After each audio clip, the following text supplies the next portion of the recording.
చిన్ను చిన్ను ఇలా రామ్మా ఒకసారి. ఏంటమ్మా? ఇలా రా ఒకసారి.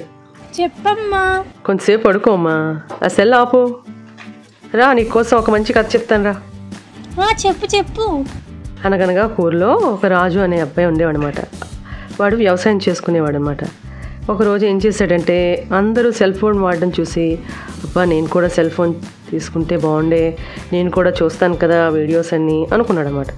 అయితే ఏం చేశాడు, బాగా వ్యవసాయం పండించాడు. చాలా డబ్బులు వచ్చాయన్నమాట. ఆ డబ్బులన్నీ పట్టుకెళ్ళి ఏం చేశాడంటే ఒక సెల్ ఫోన్ కొనుక్కున్నాడు.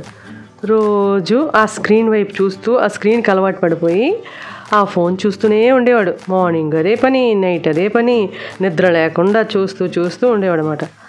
అయితే ఏమైంది, వ్యవసాయం పట్టించుకోవడం మానేశాడు. వ్యవసాయం ఏమైంది, అంతా మళ్ళీ పాడైపోయి మొత్తం దిగుబడి తగ్గిపోయి వ్యవసాయం పండడమే మానేసింది.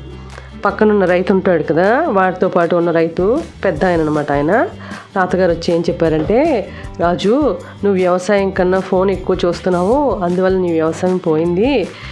ఎప్పుడు ఫోన్ని ఫోన్లా వాడాలి, కానీ నువ్వేం చేస్తున్నావు అంటే వ్యవసాయం మానేసి మరి ఫోన్ వాడుతున్నావు, దానివల్ల నీ ఆరోగ్యం పోతుంది, నీ వ్యవసాయం పోతుంది, నువ్వు బ్రతకడం ఎలా జరుగుతుంది చెప్పు అనేసి తనకి ఒక సలహా ఇచ్చాడు. ఆ సలహాని విని ఏం చేశాడంటే, నిజమే కదా పెద్ద ఆయన చెప్పింది కరెక్టే, నా వ్యవసాయం పోయింది, నేను ఎంత డబ్బులు పెట్టి సంపాదించుకున్నదంతా పోయింది, ఈ ఫోన్ కొని నేను ఎంత పని చేశానో అనుకున్నాడు. కానీ వాడికి ఒక ఆలోచన వచ్చింది, ఈ వ్యవసాయంలో నేను ఎన్నో మార్పులు తెలుసుకున్నాను కానీ ఒకటి కూడా వీటిని నేను ఆచరించలేదు, ఓన్లీ వాటిని చూశాను మాత్రమే. అందుకనే ఏం చేయాలంటే వీటిలో ఉన్న మంచి మంచి వ్యవసాయానికి సంబంధించిన వీడియోలన్నీ తీసుకొని వాటిలో టెక్నాలజీస్ చూసి ఆ విధంగా నా పంట పండించుకుందామని ఆలోచించాడు అనమాట.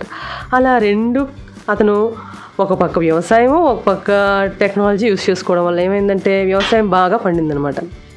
అప్పుడు ఏమైంది, రాజుకి సెల్ ఫోన్ కొనుక్కోవడం వల్ల లాభం ఉంది, వ్యవసాయం వల్ల కూడా లాభం ఉంది. అంటే ఇప్పుడు ఎప్పుడు కూడా ప్రతి వ్యక్తి ఏం చేయాలంటే టెక్నాలజీని ఎంతవరకు యూస్ చేయాలో అంతవరకు యూస్ చేయాలి, అతిగా ఏది చేయకూడదు. అర్థమైందా?